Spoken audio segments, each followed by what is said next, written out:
Good morning students. आज हम लोग सेल के विद्युतवाहक बल तथा गिब्स ऊर्जा में परिवर्तन के मध्य संबंध का सूत्र व्युत्पन्न करेंगे। पिछली क्लास में हमने ये पढ़ा था कि विद्युत रासायनिक श्रेणी, जिसका दूसरा नाम सक्रियता श्रेणी भी होता है, के आधार पर हम ये बता सकते हैं कि कौन सा तत्व किस तत्व को प्रतिस्थापित कर सकता है उसके विलयन से, उसके यौगिक से। क्लियर है? मैं रिवाइज कर दूं। विद्युत रासायनिक श्रेणी जो है उसका मतलब क्या था कि तत्वों को उनके इलेक्ट्रोड विभव के बढ़ते या घटते क्रम में रखने पर जो श्रेणी प्राप्त होती है उसको विद्युत रासायनिक श्रेणी कहा जाता है।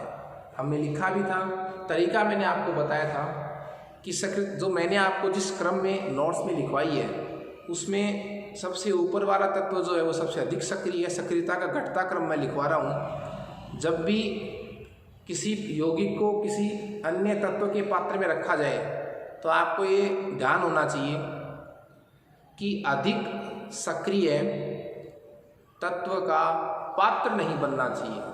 अधिक सक्रिय तत्व का क्या नहीं होना चाहिए? पात्र नहीं होना चाहिए। क्लियर है? अधिक सक्रिय तत्व जो है वो एनोड का कार्य करेगा और कम सक्रिय तत्व जो है वो किसका काम करेगा? कैथोड का। क्लियर है? इसके बाद आज हमारा टॉपिक है कि सेल का विद्युतवाहक बल और गिब्स ऊर्जा में परिवर्तन के सूत्र से हम क्या क्या बातें पता कर सकते हैं। जैसे कि जो विद्युत रासायनिक सेल होते हैं, इन सेलों में जो रेडॉक्स अभिक्रिया होती है वो सतह होती है। विद्युत रासायनिक सेलों में होता क्या है? सेल में पड़ी हुई रासायनिक ऊर्जा विद्युत ऊर्जा में परिवर्तित होती है। सेल में रेडॉक्स अभिक्रिया संपन्न होती है और रेडॉक्स अभिक्रिया स्वतः होती है। आपको पता है यदि कोई प्रक्रम स्वतः होता है उसके लिए गिब्स ऊर्जा में परिवर्तन नेगेटिव होना चाहिए। स्वतः प्रवर्तित प्रक्रमों के लिए गिब्स ऊर्जा में परिवर्तन कैसा होता है? नेगेटिव होता है। और गिब्स ऊर्जा में परिवर्तन जब नेगेटिव हो उसके लिए आवश्यक है कि विद्युत वाहक बल जो है वो पॉजिटिव होना चाहिए। यदि विद्युत वाहक बल पॉजिटिव है सेल का तो गिब्स ऊर्जा में परिवर्तन जो है वो नेगेटिव आएगा। और गिब्स ऊर्जा में परिवर्तन यदि नेगेटिव आएगा, ऐसे सेल में रेडॉक्स अभिक्रिया स्वतः संपन्न होगी और वही सेल क्या कहलाएगा? विद्युत रासायनिक सेल। क्लियर है? देखिए,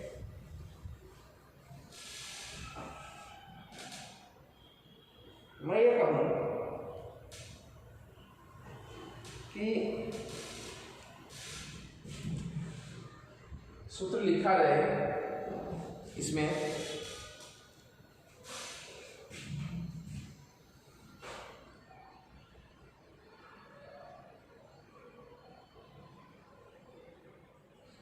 सेल का विद्युतवाहक बल तथा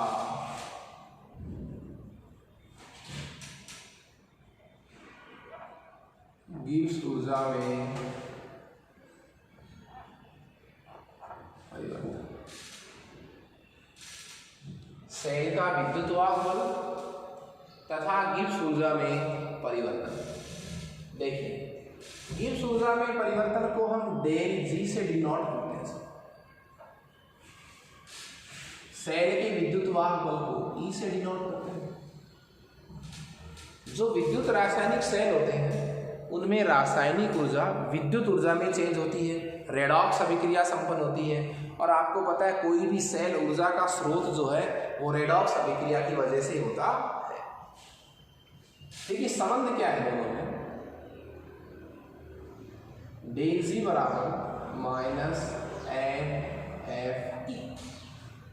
डेल जी बराबर माइनस एन एफ ई, ये सूत्र है।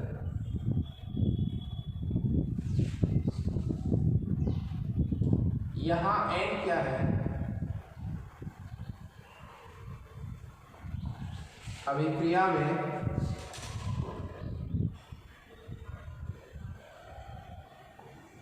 स्थानांतरित, अभिक्रिया में स्थानांतरित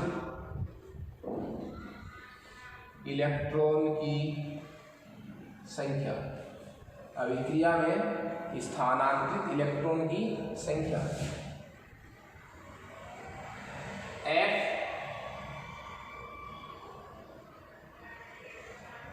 फैराडे आवेश, E सेल का विद्युत वाहक बल, N क्या है, अभिक्रिया में स्थानांतरित इलेक्ट्रॉन की संख्या, F है फैराडे आवेश जिसकी वैल्यू लगभग कितनी अपन लिखते हैं 96,500 कूलम। ई सेल का क्या है विद्युत वाहक बल। देखिए इसका मतलब क्या है, अभिक्रिया में स्थानांतरित इलेक्ट्रॉन की संख्या, इसका मतलब ये है कि आपने एक सेल पढ़ा था गेनली सेल, जो एग्जाम्पल आपने विद्युत रासायनिक सेलों में पढ़ा था वो था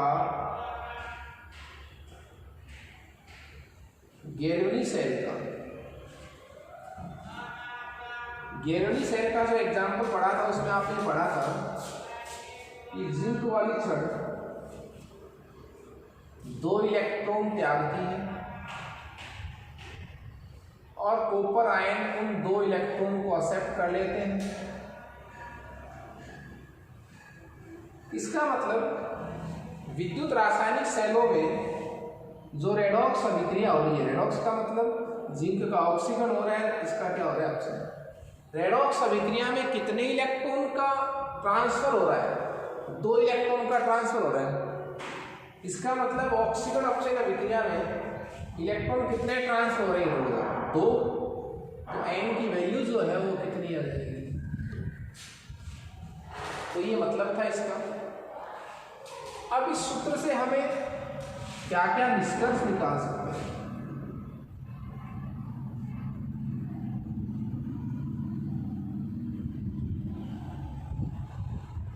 इस सूत्र से हम क्या क्या निष्कर्ष निकाल सकते हैं वो देखिए आप। देखिए हमारे पास शर्त क्या है, मैं शर्त पहले लिख देता हूं कि विद्युत रासायनिक सेल में किसे कहेंगे जिसमें रेडॉक्स क्या होगी स्वतः, इसमें रेडॉक्स अभिक्रिया क्या होगी स्वतः रेडॉक्स होनी चाहिए उस सेल में। और स्वतः रेडॉक्स के लिए पता है आपको डेल जी कैसा होना चाहिए, नेगेटिव। विद्युत रासायनिक सेल किसको कहेंगे जिसमें रेडॉक्स अभिक्रिया स्वतः होती है और स्वतः प्रक्रम के लिए गिब्स ऊर्जा में परिवर्तन जो है वो क्या होना चाहिए नेगेटिव। क्लियर है। अब डेल जी नेगेटिव हो इसके लिए क्या जरूरी है, इसके लिए जरूरी है कि जो विभव है वो क्या होना चाहिए पॉजिटिव। सेल का जो विद्युत वाहक बल है वो क्या होना चाहिए पॉजिटिव। क्लियर है। सेल का जो विद्युत वाहक बल है वो पॉजिटिव होगा ना, तो डेल जी का साइन नेगेटिव आएगा। डेल जी साइन नेगेटिव आएगा तो सेल में प्रक्रम स्वतः होगा, स्वतः होगा तो इसका मतलब वो क्या है विद्युत रासायनिक सेल। अब देखो यदि मान लीजिए सेल के विद्युत वाहक बल का मान नेगेटिव है, अब सेल के विद्युत वाहक बल का मान यदि नेगेटिव आ जाएगा तो ये नेगेटिव नेगेटिव मिलकर क्या बन जाएंगे पॉजिटिव। इसका मतलब क्या होगा डेल जी का आंसर किसमें आएगा पॉजिटिव। डेल जी का आंसर पॉजिटिव आने का मतलब क्या प्रक्रम स्वतः नहीं है, स्वतः नहीं है तो विद्युत रासायनिक सेल नहीं है। इसका मतलब क्या हुआ सेल के विद्युत वाहक बल व गिब्स ऊर्जा में परिवर्तन के मध्य संबंध को हम निम्न सूत्र द्वारा फाइंड कर सकते हैं। क्लियर है। तो हम विद्युत वाहक बल धनात्मक आएगा तो ही गिब्स ऊर्जा में परिवर्तन जो है वो नेगेटिव आएगा। अभिक्रिया में ट्रांसफर होने वाले इलेक्ट्रॉन को आप देख सकते हैं रेडॉक्स अभिक्रिया से। नेक्स्ट जो हमारा टॉपिक है, इंपॉर्टेंट टॉपिक, वो है नेल्सन समीकरण।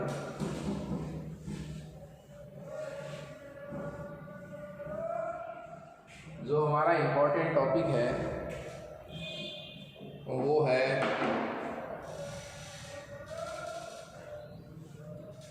नेल्सन समीकरण।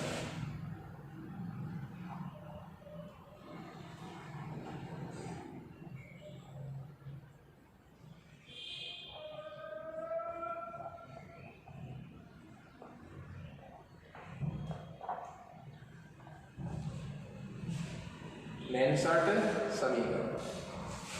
देखिए, नेल्सन नाम का एक वैज्ञानिक था। उसने उत्क्रमणीय सेलों के विद्युतवाहक बल तथा विद्युतवाहक बल का मतलब विभव, उत्क्रमणीय सेलों के विद्युतवाहक बल और अभिकारक तथा उत्पाद मतलब पदार्थ जो किसमें यूज हो रहे हैं, विद्युत रासायनिक सेल में, उनकी सक्रिय सांद्रताओं के मध्य संबंध व्युत्पन्न करने के लिए एक समीकरण प्रतिपादित किया जिसको नेल्सन समीकरण कहते हैं। रिवाइज कर रहा हूं मैं। नेल्सन ने उत्क्रमणीय सेलों के विद्युतवाहक बल तथा पदार्थों की सक्रिय सांद्रताओं के मध्य संबंध व्युत्पन्न करने के लिए एक समीकरण प्रतिपादित किया जिसको नेल्सन समीकरण कहा जाता है। नेल्सन समीकरण द्वारा आप सेल का विद्युतवाहक बल भी ज्ञात कर सकते हैं तथा किसी एकल इलेक्ट्रोड के विभव का भी मान ज्ञात कर सकते हैं। नेल्सन समीकरण को मैं किसी एक सामान्य उत्क्रमणीय सेल के लिए व्युत्पन्न करूंगा कि कोई भी एक उत्क्रमणीय सेल है, नॉर्मल अपन ले सकते हैं मानक के रूप में, उससे हम नेल्सन समीकरण को कैसे डेराइव कर सकते हैं वो आज हम इसमें करें। देखिए, माना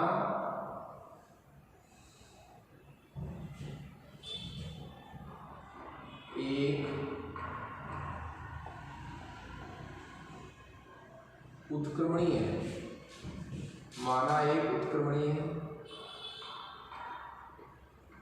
सेल में निम्न रेडॉक्स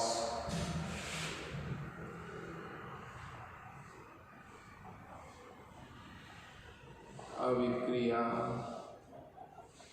संपन्न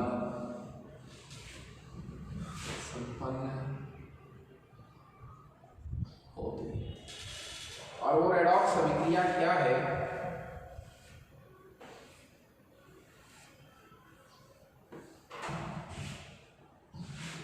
वो है, मैं एक सामान्य सेल ले रहा हूं, उत्क्रमणीय सेल, ठीक है। उसमें आपको सिर्फ ये देखना है, कन्फर्म ये नहीं करना है कि यही सेल है। तो कोई भी आप पदार्थ ले लीजिए, मैं मानक पदार्थ के रूप में लेऊंगा इसको।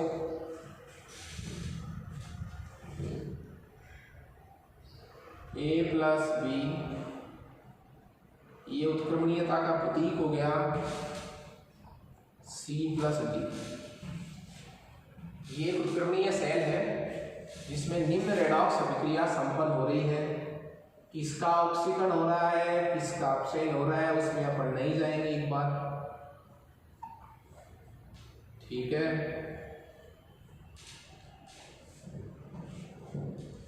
उक्त अभिक्रिया की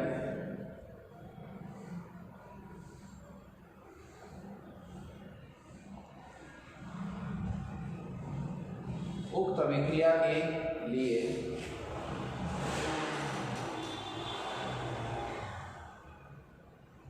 उक्त अभिक्रिया के लिए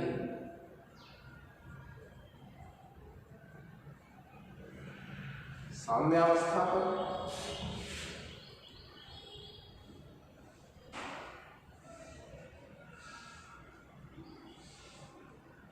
गिब्स ऊर्जा में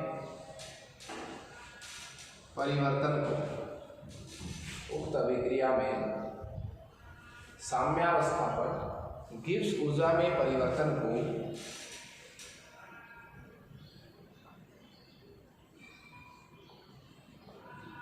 निम्न समीकरण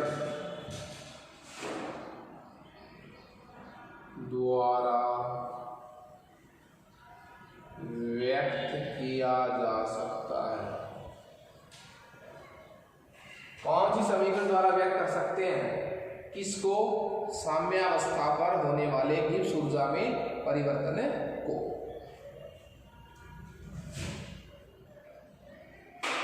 डेल जी बराबर del G naught plus R T natural log K सी।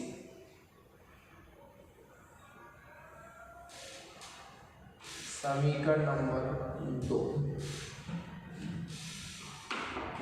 डेल जी बराबर del G naught plus R T natural log K सी।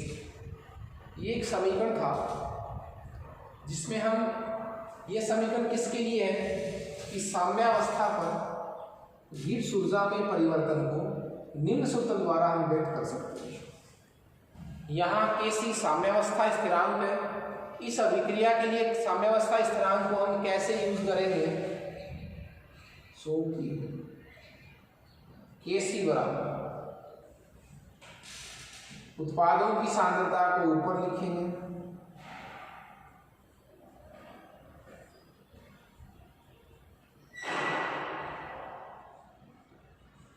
और अभिकारकों की सांद्रता को नीचे लिखेंगे। ये जो वैल्यू है ये आप समीकरण नंबर 2 में रखें।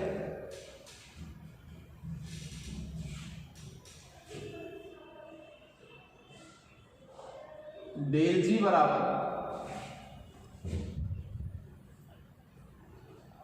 Del G naught plus R T natural log K C की जगह मैं ये लिख दूं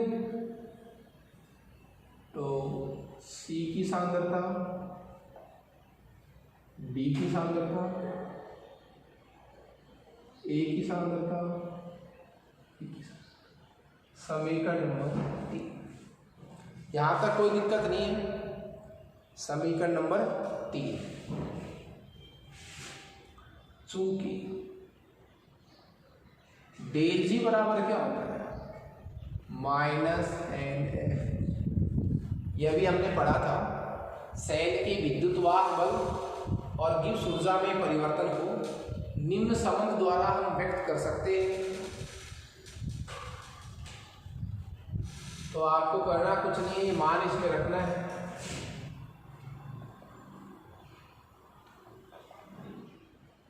समीकरण 3 से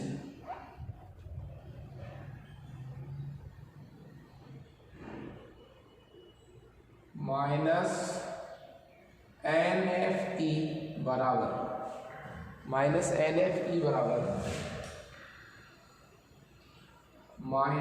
एन एफ ई नोड। जब डेल जी के नोड लगा हुआ है मानक कंडीशन में तो यहां भी नोड लगा दीजिए, plus R T natural log C D A B. समीकरण नंबर 4। आपको करना कुछ नहीं है। समीकरण 4 को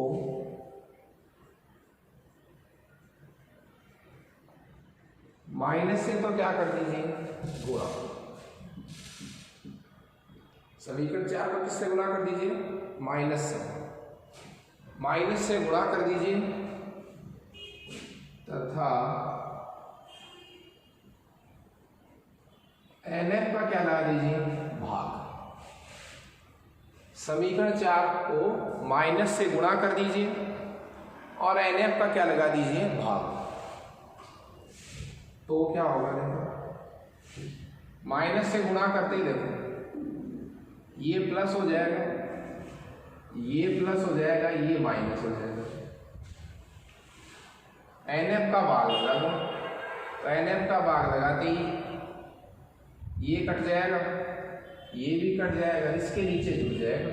इसके नीचे है नहीं तो कटेगा कहाँ से? नहीं समझे आप? भाई NF का जब भाग लगा रहे हैं, यहाँ नीचे NF लिखेंगे तो NF से NF कट जाएगा, यहाँ भी कट जाएगा, यहाँ NF लग जाएगा, यहाँ पर है नहीं, तो ये हो जाएगा E बराबर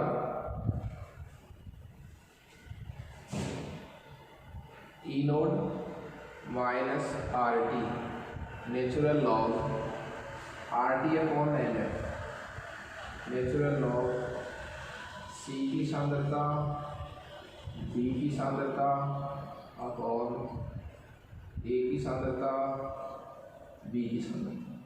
समीकरण नंबर 5।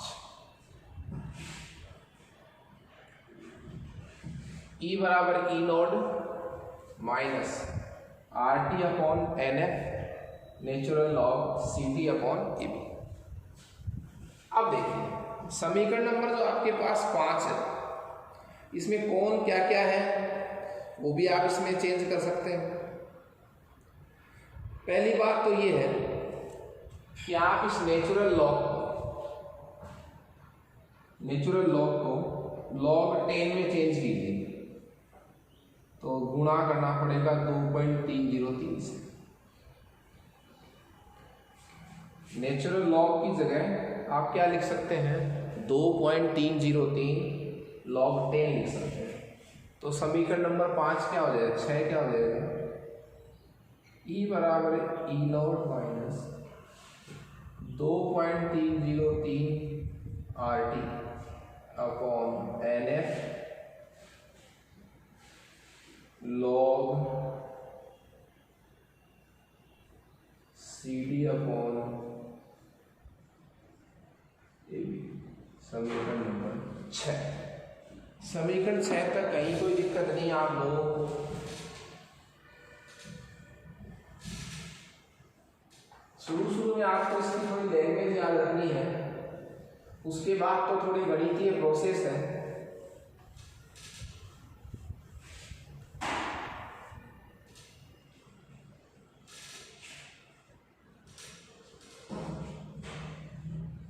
स्टार्टिंग की प्रोसेस के बाद आपको कुछ नहीं करना था, डेल जी बराबर माइनस NF का सूत्र रखना था,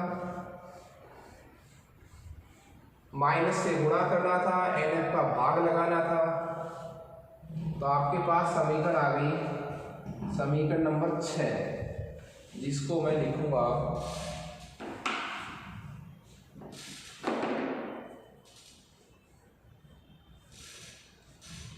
समीकरण नंबर 6 आई आपके पास E बराबर E note minus 2.303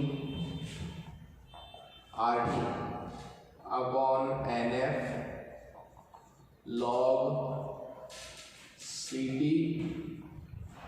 upon AB। समीकरण नंबर 6।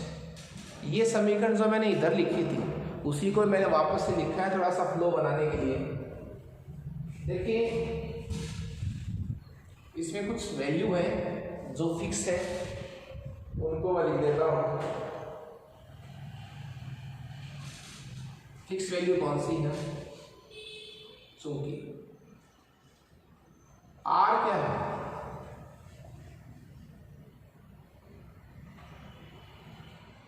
गैस स्थिरांक है, जिसकी वैल्यू होगी 8.314 जूल प्रति केल्विन प्रति मोल। T क्या है, परमताप ले लेंगे अपन 298 केल्विन। F क्या है यहाँ पर, फैराडे आवेश, जिसकी वैल्यू लगभग 95,500 कूलम। N बराबर क्या है, अभिक्रिया में स्थानांतरित इलेक्ट्रॉन की संख्या। ठीक है, तो देखिए R फिक्स हो गया, T फिक्स है, F फिक्स है। ये मान जब आप समीकरण 6 में रखेंगे,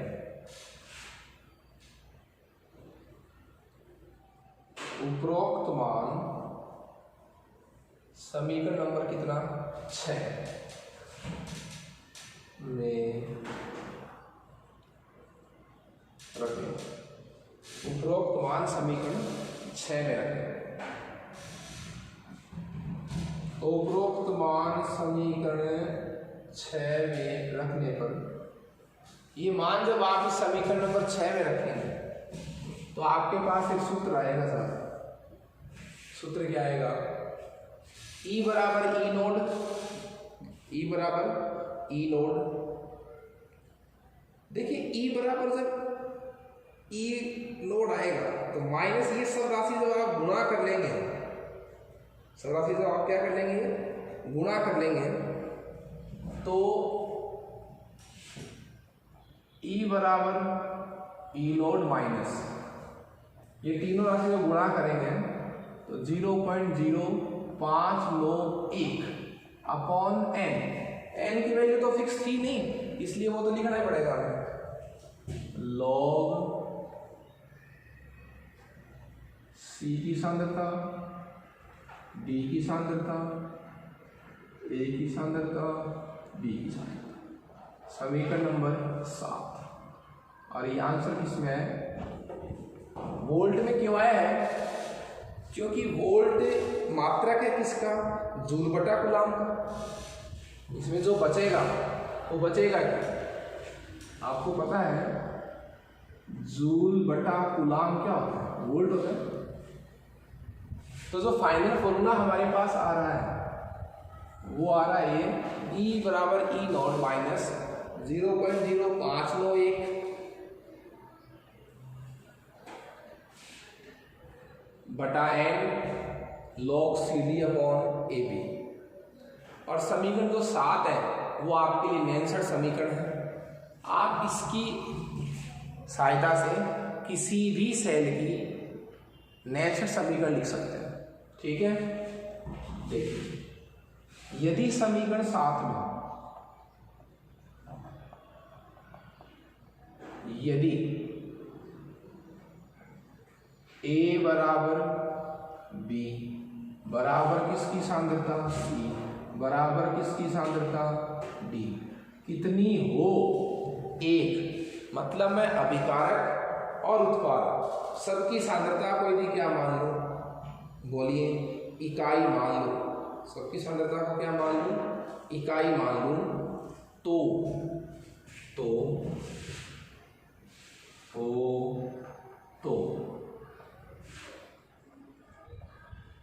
समीकरण 7 से ये सब सारा मामला कितना हो जाएगा?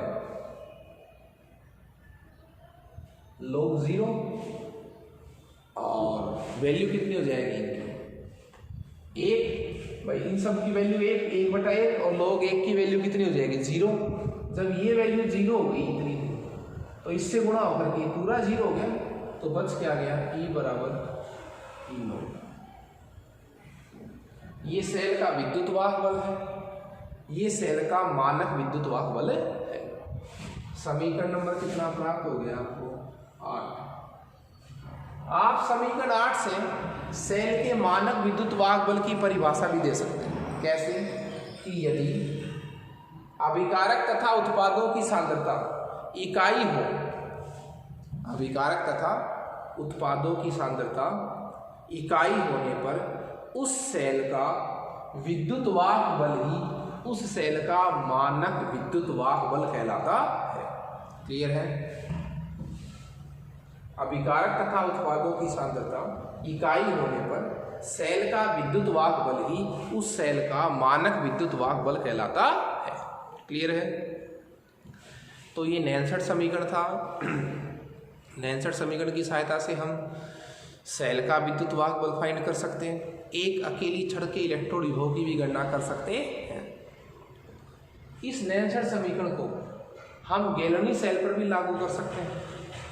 ये CD और AB क्या है? रेडॉक्स अभिक्रिया में भाग लेने वाले पदार्थ ही तो हैं। तो वहाँ जिंक और क्या था? कॉपर।